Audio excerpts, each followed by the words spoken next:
Well, the truth of the matter is I didn't really start the engineering team. I was approached by two students back in the fall of 2017, William Zhang and Mike He, and they wanted to start an engineering team, and I agreed to do it.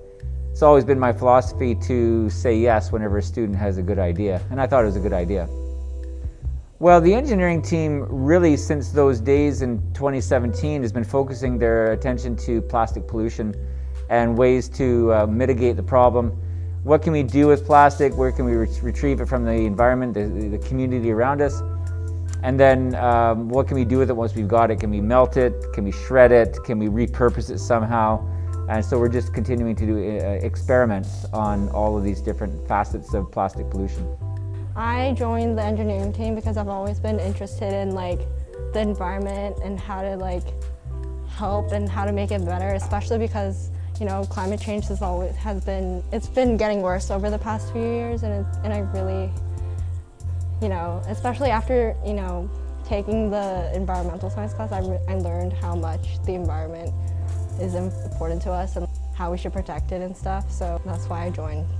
I wanted to pursue a career in engineering, and from the previous yearbooks, I saw that there was very few people in this club.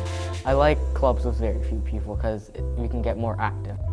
Well, I think the biggest accomplishment was the very first year where we built this plastic brick planter, which just sits over my shoulder here. And each one of those bricks is made from 35 or 40 plastic bags. There's 40 bricks, so you're looking at over 1,500 plastic bags are permanently encased in that planter. And then since then we have been able to secure a $10,000 grant from work we did with Plastic Oceans Canada, and we use that money to build a plastic shredder, and we're actively shredding different classes of plastic and doing experimental work on our shredded plastic. So far we've started shredding some plastic, started melting it and seeing which type of plastic melts better. And we've also recently created an ocean gyre experiment where we put a UV light under a tank filled with plastic to see how plastic, behaves in the ocean. The plastic shredding machine works by feeding plastic through the opening at the top, and the motor just grinds it up. The best parts is probably, compared to the other clubs, it's much smaller. There's only 4 or 5 people in our club, so it's easier to get closer to people and interact better. So the opportunities here are we're pretty free, so we really get to, really get into it and really experiment.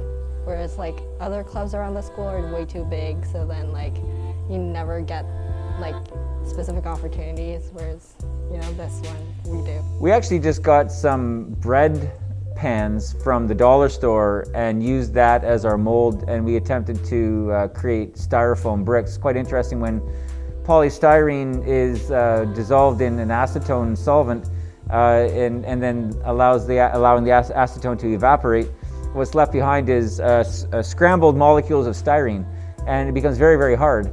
And so we're actually able to make some styrofoam bricks, which are extremely hard. And so we're trying to determine what we could actually do with that. We've tried a number of things, from melting bags in hot oil, which worked quite well, but it left the product quite sticky and quite a strong smell. We've also used hot air, but we've also used a contraption that we designed, we put over top of a Bunsen burner. And this worked best for class 5, which was polypropylene. And then we also have tried a panini maker. And we've tried to make it into a sandwich between layers of parchment paper. And that's been fairly successful, again with class 5 plastic, to make sheets of plastic. Well, we have in mind an idea around using the plastic for different purposes. Typically, you automatically go to the idea of melting it and then remolding it. But what if you don't have to remelt it? What if the shredded plastic can be used for something like a fill in even blankets? What if it could be used as an insulation material between the walls in a house? So we're doing some experiments with insulation to see how well it's able to prevent the conductivity of heat and cold. And so we've designed some little houses that we're practicing that experiment on.